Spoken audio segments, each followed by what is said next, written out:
நண்பர்களே, இதுதான் நம்ம சேனலுக்கு ஃபர்ஸ்ட் வீடியோ. இந்த வீடியோல எனக்கு தெரிஞ்ச ஃபைபர் கிளாஸ் டைய பத்தி கத்துக் குடுக்க போறேன். இதுக்கு தேவையான மெட்டீரியல்ஸ் என்னென்னன்னு பார்க்கலாம். உங்க வீட்ல நீங்க ட்ரை பண்ண போறீங்கன்னா, இது குழந்தைகளுக்கானது அல்ல. Childrens don't try this. Video புடிச்சிருந்தா லைக் பண்ணுங்க, சேனல சப்ஸ்கிரைப் பண்ணி ஹெல்ப் பண்ணுங்க. ஃபர்ஸ்ட்டு டைய எப்படி எடுக்கிறதுன்னு பார்க்கலாம். வீடியோக்குள்ள போகலாம் வாங்க. 3, 2, 1. நான் இந்த மொபைல் கேஸை தான் டை எடுக்க போகிறேன். OnePlus Nord 2 5G mobile case தான் இது. இதுக்கு தேவையான material GB rexine, next catalyst, next வந்து ஆக்சிலேட்டர் ப்ளூன்னு சொல்லுவாங்க.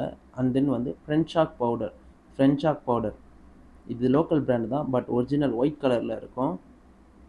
அண்ட் தென் நெக்ஸ்ட் வந்து வேக்ஸ் பால் வந்து நம்ம எடுக்க போகிற டைக்கும் அண்ட் தென் அதிலிருந்து எடுக்க போகிற ஃபைபர் கிளாஸ் மோல்டுக்கும் ஒட்டாமல் இருக்கிறதுக்கு தான் இந்த வேக்ஸ் பால் யூஸ் பண்ணுறோம்.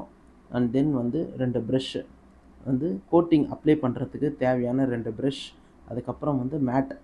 இது வந்து 450 மேட். 300 மேட் எடுத்தால் லைட் வெயிட் வரும், 400 மேட் எடுத்தால் ஸ்ட்ராங் வெயிட் வரும். Next cutter blade. நெக்ஸ்ட் வந்து கொஞ்சம் க்ளே எடுத்திருக்கேன். இது வந்து பர்பிள் கலர் க்ளே. நீங்கள் எந்த கலர் வேணால் க்ளே எடுத்துருக்கலாம். நெக்ஸ்ட் வந்து ஒரு ஸ்க்ரூ ட்ரைவர் அண்ட் தென் வந்து ஒரு வேஸ்ட் கிளாத் எடுத்திருக்கேன். அதுக்கப்புறம் வந்து இது வந்து தின்னர். நம்ம வந்து லோக்கல் தின்னர் தான் இது. ஹேண்டை வாஷ் பண்ணுறதுக்கும் ப்ரெஷ்ஷை வாஷ் பண்ணுறதுக்கு யூஸ் பண்ணலாம். தென் வந்து பார்த்திங்கன்னா சாண்ட் பேப்பர், எமரி பேப்பர்னு சொல்லுவாங்க. தமிழில் வந்து உப்பு காகிதம்னு சொல்லுவாங்க. இது வந்து ரஃப் ஒன்று, சாஃப்ட் ஒன்று எடுத்திருக்கேன். இப்போ வந்து டை எடுக்கிறதுக்கான ப்ராசஸை பார்க்கலாம். ஃபஸ்ட்டு நம்ம இந்த கேஸை சுற்றி இருக்கிற கேப்ஸ் எல்லாம் பட்டன் இருக்க கேப்ஸ் எல்லாமே ஃபுல்லாகவே அந்த க்ளேவை வச்சு க்ளோஸ் பண்ண போகிறோம். க்ளோஸ் பண்ணிவிட்டு நல்லா அந்த நம்ம ஒரு ஹோல் விட்டாலும் நம்ம அப்ளை பண்ணுற கோட்டிங் வந்து அந்த ஹோல் வழியாக கேஸுக்கு கீழே போயிடும். ஸோ அதனால் ஒரு ஹோல்ஸ் விடாமல் நம்ம ஃபுல்லாக அந்த கேஸை சுற்றி அப்ளை பண்ணணும். கேஸை சுற்றி பார்டர் வரும். டைக்கு பார்டர் ரொம்ப முக்கியம். பார்டர் இருந்தால் தான் நம்ம ஃபைபர் கிளாஸ் மோல்டில் ஷேப்பை கரெக்டாக வைக்க முடியும். அதனால் மண்ணை கொஞ்சம் எக்ஸ்ட்ராவாகவே நம்ம வெளியே வச்சு கட்டிக்கலாம். கேஸில் ஃபுல்லாக ஒரு இடம் கேப் இல்லாமல் மண்ணை வச்சு அப்ளை பண்ணிட்டோம். இப்போது வேக்ஸை அப்ளை பண்ணணும். வேக்ஸை எதுக்காக அப்ளை பண்ணுறோன்னு வீடியோவோட ஸ்டார்டிங்லேயே சொல்லியிருந்தேன். நம்ம வேக்ஸை வந்து கேஸில் ஒரு இடம் விடாமல் ஃபுல்லாக இடத்துலையும் அப்ளை பண்ணிக்கணும். கொஞ்சம் எக்ஸ்ட்ராவாக நம்ம ஒர்க் பண்ணுற டேபிளில் கூட அப்ளை பண்ணிக்கலாம். ஏன்னா கோட்டிங் கொடுக்க சொல்ல கொஞ்சம் லைட்டாக சிந்துறதுக்கு வாய்ப்பு இருக்குது கீழே. ஸோ அதனால் எக்ஸ்ட்ரா டேபிளில் அப்ளை பண்ணிக்கலாம். அப்ளை பண்ணி முடித்ததும் ஒரு 2 or 3 மினிட்ஸ் கொஞ்சம் ட்ரை ஆக விடுங்க ஃபேன் காற்றுல. இல்லைனா உங்கள் சன்லைட்டில் வெயிலில் ட்ரை ஆக விட்டிங்கன்னா தான் கோட்டிங் வந்து அது மேலே ஒழுங்காக அப்ளை ஆகும். இல்லைனா எண்ணெய் மேலே படுறதுனால வழுக்கிட்டு போகும். ஸோ வேக்ஸ் வந்து எண்ணெய் மாதிரி தான். Fibre class mould or die வந்து இது வரையும் தமிழில் யாரும் வீடியோ பண்ணி நான் பார்க்கல. நம்ம சேனல் தான் ஃபர்ஸ்ட் டைம் பண்ணுறோன்னு நினைக்கிறேன். ஸோ இப்போ பார்த்தீங்கன்னா நம்ம வேக்ஸ் அப்ளை பண்ணியிருந்தது நல்லாவே காஞ்சிருச்சு. இப்போ வந்து நம்ம வந்து கோட்டிங் கலக்க வேண்டிய நேரம். கோட்டிங்கை வந்து கலந்து அப்ளை பண்ணணும். நம்ம ஃபஸ்ட்டு வந்து ரெக்ஸினை ஊற்றி கலந்துக்கணும். எல்லாமே கொஞ்சம் அளவோடவே பண்ணுவோம். அதிகமாக பண்ணால் வேஸ்ட் ஆகிடும்.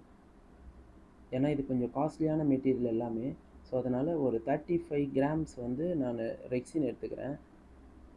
35 கிராம்ஸே போதுமான அளவு தான். நீங்கள் இந்த டை மேக் பண்ணுறத ட்ரை பண்ண போகிறீங்கன்னா நீங்கள் ஹோமில் பண்ண வேண்டாம். வீட்டில் பண்ணிங்கன்னா ஸ்மெல் வரும். ஸோ அதனால் நீங்கள் கார்டன்லேயோ ஆர் ஒர்க்கிங் ஷெட்லேயோ போய் ட்ரை பண்ணுறது ரொம்ப பெஸ்ட்டான ஒரு விஷயம். இப்போ வந்து நல்லா பார்த்தீங்கன்னா ரெக்ஸின் ஒரு 35 கிராம்ஸ் எடுத்துக்கிட்டேன். அப்புறம் வந்து நம்ம ஆக்சிலேட்டரை வந்து மிக்ஸ் பண்ண போகிறோம்.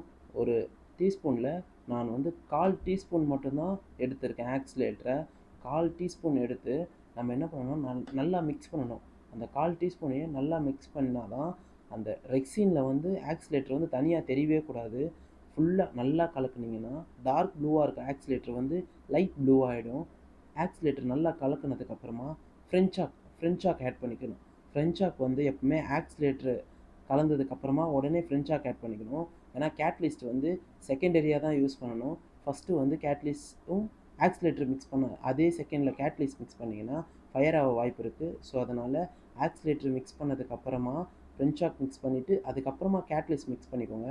கேட்லிஸ்ட் நான் 3 மூடி தான் எடுத்திருக்கேன். நீங்கள் நல்லா கலக்கணும். எந்த அளவுக்கு கேட்லிஸ்ட் வந்து கோட்டிங்கில் கலங்குதோ, கலந்து நல்லா ஒரு மிக்ஸ் ஆகி கொஞ்சம் டார்க் கலரில் வந்ததுக்கப்புறம் தான் நீங்கள் அப்ளை பண்ணணும்.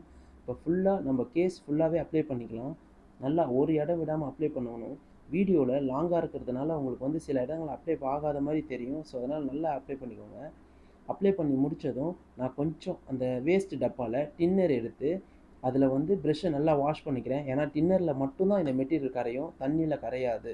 தண்ணியில் வச்சிங்கன்னா ப்ரெஷ்ஷு வேஸ்ட்டாக போயிடும். ஸோ அதனால் ப்ரெஷ்ஷை நல்லா வாஷ் பண்ணிக்கணும். ஸோ ஒரு வாஷ் பண்ணிவிட்டு அந்த கோட்டிங் காயறதுக்கு ஒரு 10 மினிட்ஸ் ஆகும்.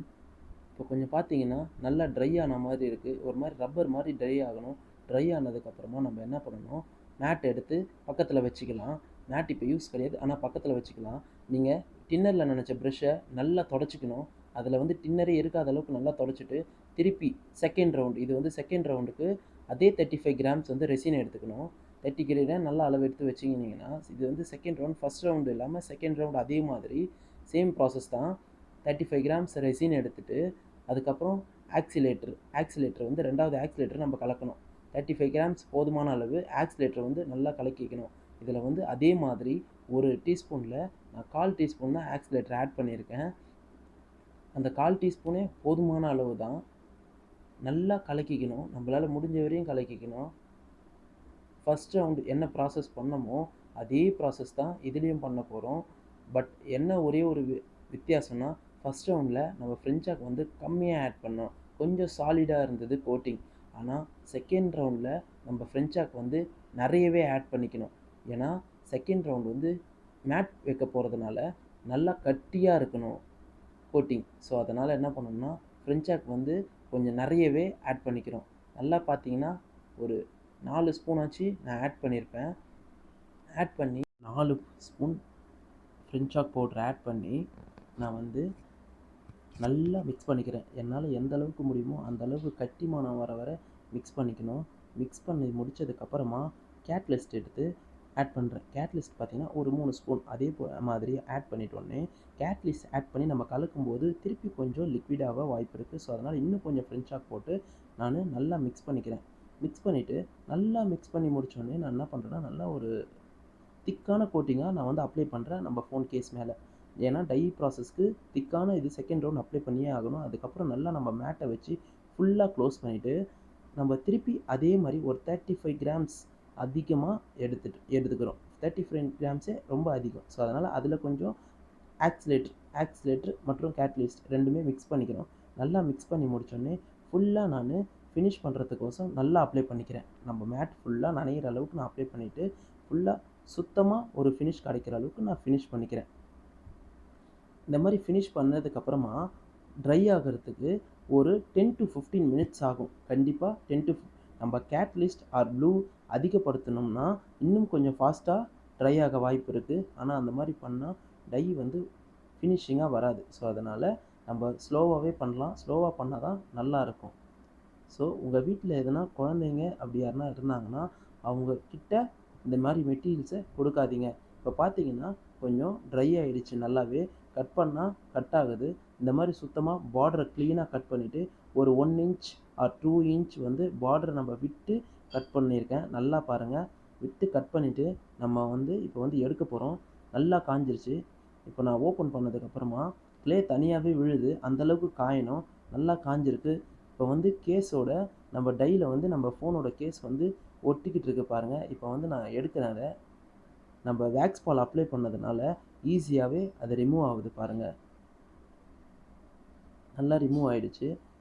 இப்போ நம்ம அந்த கேஸை கொஞ்சம் சுத்தம் பண்ணிக்கலாம். நம்ம டையையும் கொஞ்சம் சுத்தம் பண்ணுறோம். இல்லை தேவையில்லாத பகுதிகளை கட் பண்ணி எடுத்துக்கலாம். நம்ம கேஸோட டை இப்போ ரெடி ஆயிடுச்சு. இந்த வீடியோ பிடிச்சிருந்தால் லைக் பண்ணுங்கள், சப்போர்ட் பண்ணி ஹெல்ப் பண்ணுங்கள். நெக்ஸ்ட் வீடியோவில் இந்த டையிலேருந்து நம்ம எப்படி ஃபைபர் கிளாஸ் மோல்டு எடுக்கலான்னு உங்களுக்கு கற்றுக் கொடுக்குறேன். Thank you so much. பை.